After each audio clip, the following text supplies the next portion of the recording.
अस्सलाम वालेकुम दोस्तों। तो आज हम इमली की खट्टी मीठी चटनी बनाएंगे जो हम ज़्यादातर चना चाट में इस्तेमाल करते हैं। तो वीडियो को स्किप मत कीजिएगा। तो चलिए वीडियो को स्टार्ट करते हैं। तो मैं यहाँ पर जो है 6 किलो चना चाट बनाऊंगी, वो एक स्टॉल के लिए मुझे बनानी है। तो मैं उसके लिए इमली ले रही हूँ 1 किलो।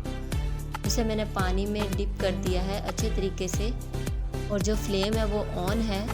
और इसे हम अच्छे से इसके अंदर डिज़ोल्व करेंगे।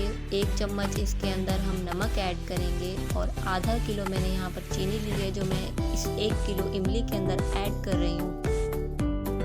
साथ ही हमने चम्मच हिलाते रहना है, वरना जो हमने चीनी ऐड की है वो नीचे से जल जाएगी, हमें उसे जलाना नहीं है।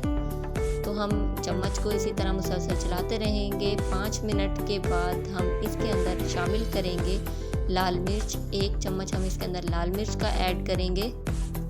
लाल मिर्च क्योंकि ज़्यादा तेज़ होती है, तो आप चाहें तो हाफ चम्मच भी इसके अंदर ऐड कर सकते हैं, लेकिन हमें चना चाट के लिए चाहिए तो हमें 1 चम्मच ही ऐड करना है।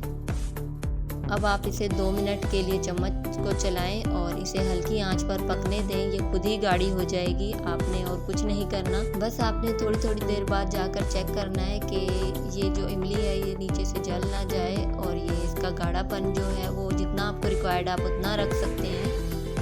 मैंने इसे तकरीबन 3 घंटे तक हल्की आंच पर पकाया था, तो मुझे एक परफेक्ट कंसिस्टेंसी चाट के लिए मिल गई इमली की।